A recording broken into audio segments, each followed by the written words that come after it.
पुणे महानगरपालिकेच्या मालकीच्या हजारो मालमत्ता, मोकळ्या जागा आणि इमारतीचा हिशोब आता कोणालाही फसवता येणार नाहीये.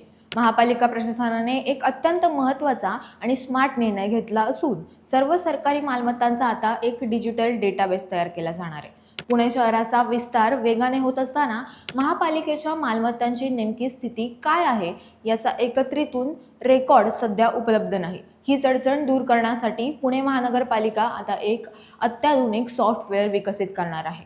शिक्षण, आरोग्य, क्रीडा किंवा उद्यान विभागाकडे असलेल्या सर्व मालमत्तांची माहिती आता एकाच सॉफ्टवेअरमध्ये उपलब्ध असेल. डीपी प्लॅननुसार आरक्षित असलेल्या जागा, ॲमेनिटी स्पेस आणि महापालिकेला मिळालेल्या इमारतींवर कोणाचेही बेकायदेशीर ताबा किंवा अतिक्रमण असल्यास ते त्वरित लक्षात येईल.